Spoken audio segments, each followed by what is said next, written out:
more specifically, his fake laugh. You can't Jimmy, here's... Oh my God! Jimmy will laugh at just about everything, to the point where he sounds like a programmed laugh track being controlled by a producer backstage. If you think about embarrassment, scale of 1 to 10, okay. 1 is just like being a person walking down the street, and 10 is, for me, co-hosting the Oscars with James Franco.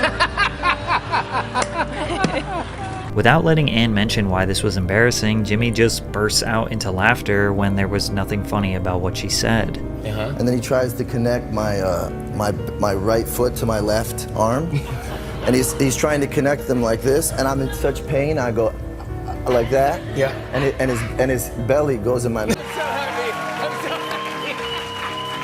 I'm so happy this is happening. And that, in a nutshell, is the Jimmy Fallon brand. Happy, fun, and lovable.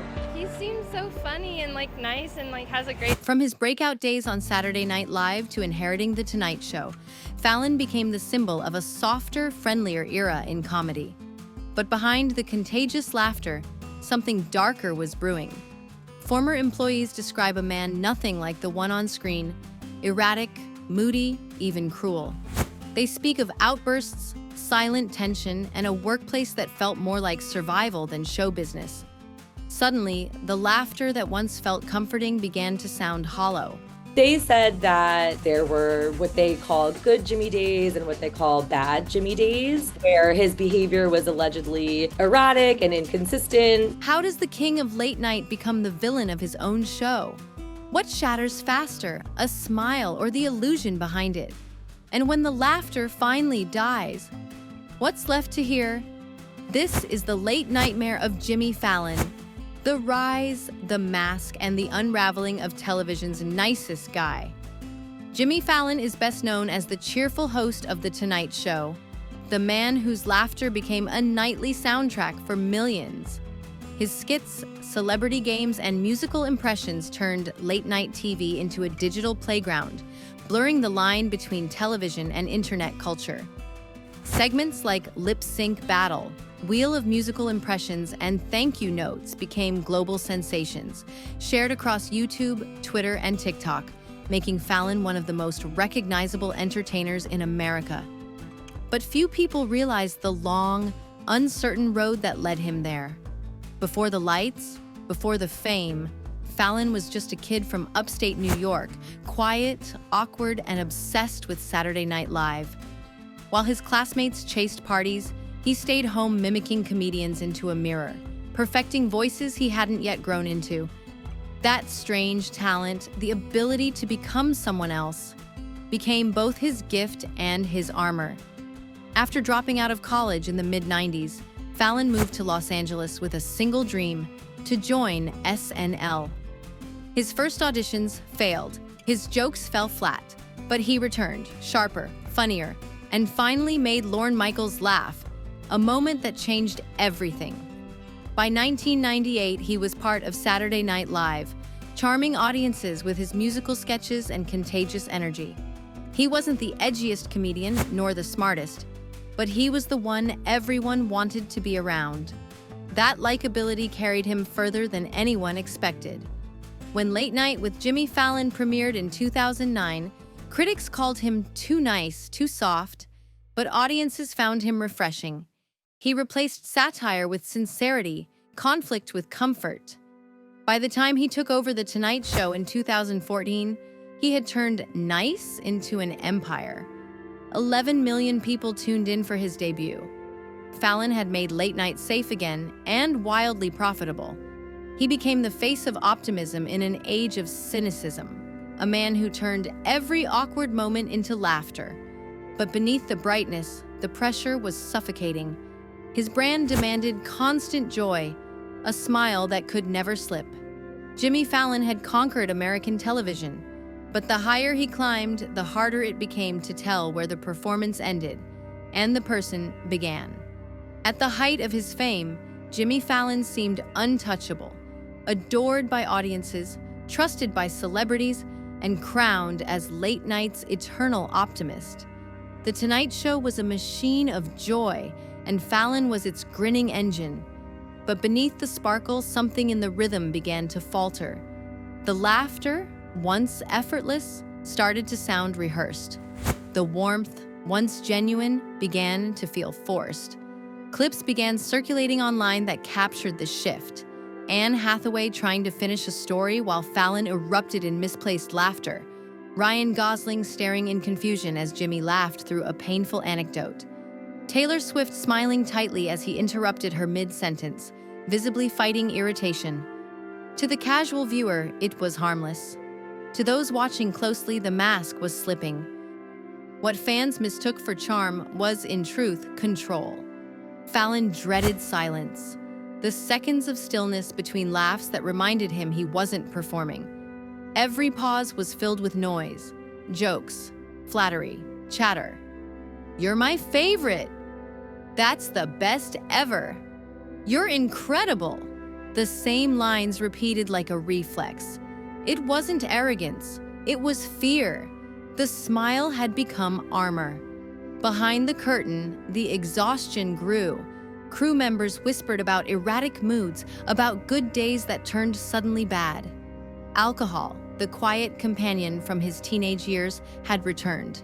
Some nights, he was jubilant, hugging everyone in sight. Others, distant, pacing the halls. The staff learned to read him like weather, adjusting their tone to match his storms. And yet, no one confronted him. The ratings were strong. The sponsors were satisfied. In Hollywood, success forgives almost everything. But outside the studio, the audience was beginning to notice what insiders already knew. Comments began appearing under YouTube clips and Twitter threads. Why does he keep interrupting everyone? He laughs like he's hiding something. This used to feel fun. Now it feels fake. They were small, fleeting remarks, but they marked a shift. The public's trust, once unwavering, was beginning to erode. Fallon's charm still worked on camera, but it no longer fooled everyone. The laughter was getting louder, the joy more frantic, the cracks harder to ignore. To the world, Jimmy Fallon was still the sound of comfort. To those behind the scenes and to a growing chorus online, it was starting to sound like a cry for help. It began with a single contradiction. When the Writers Guild of America went on strike, Fallon stood in front of cameras declaring, "I wouldn't have a show without my writers. I support them all the way." His words painted a portrait of solidarity. But within days, one of his own employees tweeted that he hadn't even shown up to the staff meeting. The writers were told they wouldn't be paid after that week. "Bowling with us won't pay my rent," the post read, and the internet noticed. That small act of defiance lit the fuse. Weeks later, Rolling Stone dropped a bombshell exposé titled "Chaos at the Tonight Show." More than 50 current and former employees came forward, describing a workplace consumed by fear, exhaustion, and emotional volatility. A world far from the lighthearted tone seen on television. The picture was grim. In just 8 years, The Tonight Show had cycled through 9 showrunners, each one burning out faster than the last. Employees described constant instability, shouting fits over minor mistakes, and an unspoken rule: nobody tells Jimmy no. Some avoided eye contact just to stay invisible. Others developed stress-induced symptoms: hair loss, weight loss, depression. One employee admitted quietly, "I didn't want to live anymore." The stories revealed a pattern, a culture that protected the brand, not the people. Those who went to HR were allegedly dismissed soon after. "They don't protect us," one staffer said. "They protect him." Worse still, the report resurfaced one of Fallon's darkest controversies: his 2000 SNL sketch in which he appeared in blackface impersonating Chris Rock. Though he had apologized in 2020, calling it a terrible decision, sources claim the issue and broader racial insensitivity on set had never truly been addressed. Suddenly, the public's golden boy looked human, fragile, fallible, and frighteningly familiar. Online forums exploded with disbelief, then anger. Reddit threads filled with confessions from former fans. Twitter boiled over. "I used to watch him every night," one comment read. "Now I can't even hear that laugh without thinking how fake it sounds." First Ellen, now Jimmy. Maybe nice was just the brand the comparisons were inevitable. Like Ellen DeGeneres before him, Fallon's image as the kind host had become the very evidence of deceit. The empire of laughter he had built was now being reinterpreted as an act, a performance polished so long it finally cracked under its own perfection. In the wake of the Rolling Stone revelations, Jimmy Fallon did what many public figures do when their empire begins to crack. He apologized. The words were soft, almost trembling. "It's embarrassing and I feel so bad. Sorry if I embarrassed you and your family." For a moment, it seemed like a step toward accountability. But behind the gentle tone, there was something missing. Ownership. The apology felt rehearsed, not raw. It avoided specifics, skipped acknowledgement of systemic harm, and sounded like it came straight from a PR briefing. To the public, it was déjà vu, a familiar performance from yet another celebrity who had mastered sincerity on cue. To his staff, it was less a confession than a containment effort, a message meant to stop the bleeding, not heal the wound. In the months that followed, Fallon's presence on screen grew quieter.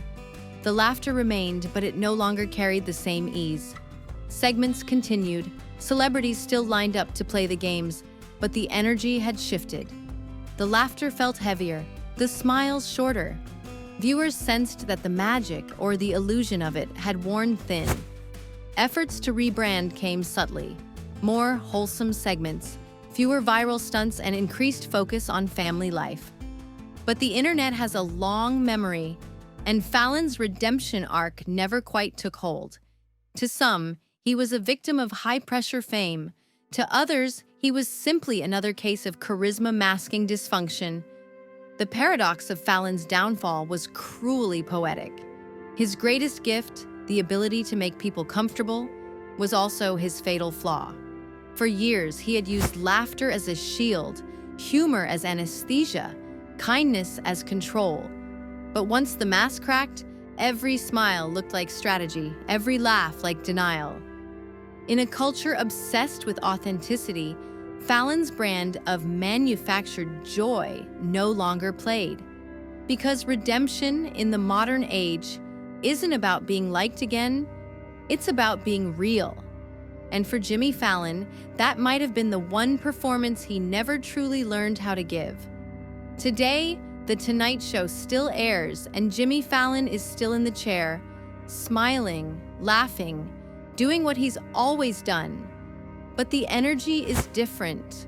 The applause feels softer, the interviews more careful. The same man who once symbolized late-night joy now carries the quiet burden of public skepticism. He survived the scandal, but not unscarred. Financially, Fallon remains secure, his career technically intact.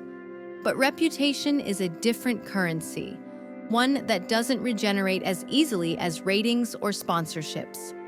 For many, his story has become a cautionary tale about the cost of performative kindness in modern media. When your persona is built on constant positivity, even a single moment of cruelty feels like betrayal. Culturally, Fallon's fall signaled the end of an era, the collapse of the nice host archetype that had defined decades of television. Audiences once sought escape. Now, they crave authenticity. The days of the perfectly polished personality are fading, replaced by a hunger for imperfection, vulnerability, and truth. For the industry, his story is a reminder that fame without self-awareness is a ticking clock. Behind every charming brand lies a human being, and when that human refuses to heal, the mask eventually becomes unbearable. And for Fallon himself, perhaps the greatest irony is that he achieved everything he ever dreamed of, only to discover that the applause couldn't quiet the noise inside. In the end, The Tonight Show may continue, but its legacy, and Fallon's place within it, will always carry an asterisk, a reminder that even laughter, when forced too long, can break the soul of the one performing it. In the end, Jimmy Fallon's story isn't just about fame or failure. It's about the fragile line between joy and performance. For years, he made the world laugh even when he couldn't find a reason to himself. His smile became a symbol of comfort for millions, and a mask he couldn't take off. From the small-town dreamer who worshipped Saturday Night Live to the king of late-night television, his rise was a blueprint for success. But his fall revealed something far more universal: the danger of mistaking likability for integrity and entertainment for empathy. Maybe the question isn't whether Jimmy Fallon is good or bad, fake or sincere. Maybe it's simpler and sadder. What happens when the man who lives to make others happy forgets how to be human himself? When the laughter stops, who's left listening? From adored to accused, from America's friendliest face to its latest cautionary tale, this was the late nightmare of Jimmy Fallon.